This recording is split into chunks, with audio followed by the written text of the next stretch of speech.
ദിലീപ് നായകനെ ഗോകുലം മൂവീസിന്റെ ബാനറിൽ സി ഗോകുലം ഗോകാലം നിർമ്മിച്ച് നവാഗനായ ധനഞ്ജയ് ശങ്കർ സംവിധാനം ചെയ്യുന്ന ബബബ എന്ന ചിത്രത്തിന്റെ ചിത്രീകരണം പാലക്കാട് പൊള്ളാച്ചി റൂട്ടിലെ കോയിപ്പാറയിൽ ആരംഭിച്ചു. കോയിപ്പാറ സ്കൂളിലായിരുന്നു ആദ്യ ലൊക്കേഷൻ. നടിയും ചിത്രത്തിന്റെ തിരക്കഥാകൃത്തുക്കളിൽ ഒരാളുമായി നൂറിൻ ശരീഫ് ഫസ്റ്റ് ക്ലാപ്പ് നൽകിക്കൊണ്ടായിരുന്നു ചിത്രീകരണത്തിന് തുടക്കമിട്ടത്. പൂർണ്ണമായും മാസ് കോമഡി എന്റർടൈനറായി അവതരിപ്പിക്കുന്ന ചിത്രത്തിലെ കേന്ദ്ര കഥാപാത്രമാകുന്നത് ദിലീപും വിനീത് ശ്രീനിവാസനുമാണ്. ഇവരുടെ ഒരുമിച്ചുള്ള ആദ്യ സിനിമ എന്ന പ്രാധാന്യവും ചിത്രത്തെ ഏറെ വ്യത്യസ്തമാക്കുന്നു. വലിയൊരു താരനിര തന്നെ ചിത്രത്തിലുണ്ട്.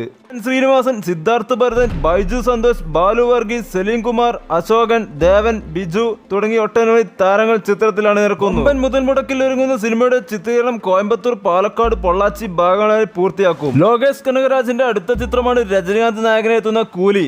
രജനീകാന്തും കോളിവുഡിലെ പുതുതലമുറ താര സംവിധായകനും ഒന്നിക്കുന്നത് വലിയ പ്രതീക്ഷയോടെയാണ് ആരാധകർ കാത്തിരിക്കുന്നത്. ചിത്രത്തിന്റെ ഷൂട്ടിംഗ് ഹൈദരാബാദിൽ ആരംഭിച്ചു കഴിഞ്ഞു. കാസ്റ്റിംഗിന്റെ അടക്കം കൂടുതൽ വിവരങ്ങൾ ഉടൻ പ്രഖ്യാപിക്കുമെന്ന് അടുത്തിടെ റിപ്പോർട്ടുകൾ വന്നിരുന്നു. ഇപ്പോഴത്തെ ചിത്രത്തിൽ ഒരു പ്രധാന കഥാപാത്രമാകുവാൻ അണിയറ പ്രവർത്തകർ ഫഹദ് ഫാസിലിനെ സമീപിച്ചുവെന്നാണ് റിപ്പോർട്ടുകൾ വരുന്നത്.